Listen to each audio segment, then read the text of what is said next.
আসসালামু আলাইকুম everyone, welcome করছি সামিয়াস কিচেনে নতুন একটি রেসিপি দেখার জন্য। আজকে আমি আপনাদের সাথে শেয়ার করব চালতার আচার। আর এই চালতার আচারটা একটু ভিন্ন টাইপের, মানে ভিন্ন স্বাদের। আশা করছি আজকে আপনাদের কাছে ভালো লাগবে। তাহলে চলুন শুরু করছি।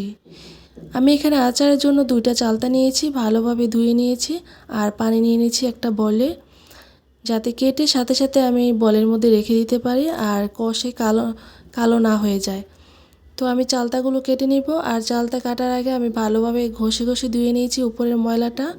আর চালতাটা দেখেই বুঝতে পারতেছেন চালতাটা দেখতে লাল, এটা অনেকটা পেকে গেছে, সেজন্য কাটতে আমার খুবই কষ্ট হয়েছে। আপনারা দা দিয়ে কাটবেন, অবশ্যই দা ধার হতে হবে। তো অনেকটা সময় নিয়ে কাটতে হয়েছে। কচি চালতা হলে এত কষ্ট হয় না, মানে এত শক্তি দিয়ে কাটতে হয় না। তো এটা পেকে গেছে, সেই জন্য অনেকটা সময় নিয়ে কাটতে হয়েছে, একদম শক্ত হয়ে গেছে। তো আমি এখন ভিতরের ফুলটা ফেলে দিব আর চালতার উপরে চামড়াটা ফেলে দিব। এটা কিন্তু অনেক শক্ত, এটা না ফালাইলে ভিতরে ভিতরে মশলা ঢুকবে না আর খেতেও ভালো লাগবে না, একটু শক্ত শক্ত লাগবে। তো এটা যদি আমি কেটে ফেলে দিই একটু সফট হবে, খেতেও ভালো লাগবে। তো এখন আমি শক্ত চামড়াটা কেটে ফেলে দিব, তারপর পাট পাট করে একটা একটা খুলবো আর চিকন করে কেটে নিব। আর ভিতরে যে শক্ত জায়গাটা আছে এটাও কেটে ফেলে দিব, এটা থাকলে কিন্তু স্বাদ লাগবে না। ওই যে বড় যেই পাটটা আছে ওইটাতে শক্ত জায়গাটা আছে, ফেলে দিব পরে। তো আমি এখন চিকন করে কেটে নিচ্ছি আর এই শক্ত জায়গাটা ফেলে দিচ্ছি। তো এটা অবশ্যই ফালাই দিবেন আর চিকন করে কাটার চেষ্টা করবেন, তাহলে খেতে ভালো লাগে। তো সবগুলা কেটে সাথে সাথে আমি পানিতে রেখে দিচ্ছি, না হয় এই চালতার কষে এই চালতাটা কালো হয়ে যাবে। তো এই যে সবগুলা কেটে নিয়েছি আর পানিতে ভিজিয়ে নিয়েছি, তাও হালকা লাল হয়ে গেছে সাথে সাথে ভিজিয়ে নেওয়ার পরও। চালতাগুলো ভালোভাবে ধুয়ে নিচ্ছি 2-3 বার করে, ভালো পরিষ্কার পানিতে ধুয়ে চুলায় বসিয়ে এখন বলফ তুলে নিয়েছি। তো এখন দিয়ে দিব লবণ আর হলুদ দিয়ে এটাকে সিদ্ধ করে নিব।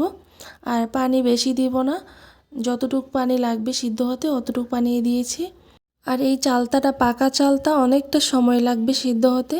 আর কচি চালতা হইলে কয়েকটা বলক ফুটলেই সিদ্ধ হয়ে যাবে। তো এটা যেহেতু পাকা চালতা অনেকটা সময় লাগবে। আর এখন ঢেকে দিব আর একটু পর পর উঠিয়ে আমি নেড়ে দিব। এইভাবে করে আমি চালতাটাকে সিদ্ধ করে নিব। চালতাটা সিদ্ধ হয়ে গেছে এবং পানিটাও শুকিয়ে গেছে। এখন আমি একটা বলে নিয়ে নিয়েছি আর এখন আমি একটা ছেঁচুনি নিয়ে আমি ছেঁচে নিব। আপনারা চাইলে নাও ছেঁচতে পারেন, তবে ছেঁচলে এটা সফট হবে, ভিতরে ভিতরে মশলা ঢুকবে, খেতেও ভালো লাগবে। আর না হয় এটা শক্ত থাকবে, আর এমনিতেও এটা পাকা চালতা একটু শক্ত, তাই এটা ছেঁচে নেওয়াই বেটার। তো আমি সম্পূর্ণগুলো ছেঁচে নিয়েছি, এখন চুলায় চলে যাব। চুলায় একটা ফ্রাই প্যান বসিয়ে দিয়েছি, দিয়ে দিব 1 চা চামচ মৌরি, 1 চা চামচ ধনিয়া আর দিয়ে দিব 2 চা চামচ পাঁচফোড়ন, দিয়ে দিব 1 চা চামচ জিরা। এখন সবগুলো মশলা কিছুক্ষণ ভেজে টেলে নিব। মশলাগুলো টেলে নেওয়া হয়ে গেছে, এখন উঠিয়ে গুঁড়ো করে নিব।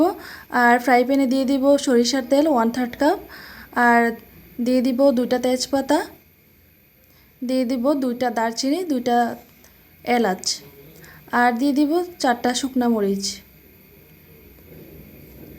এখন কিছুক্ষণ ভেজে নিব। মশলাগুলো থেকে গ্রান বেশি আসলে দিয়ে দেবো একটা পেঁয়াজ। আর এই পেঁয়াজটার কারণে আমি বলেছিলাম যে আচারটা একটু ভিন্ন হবে।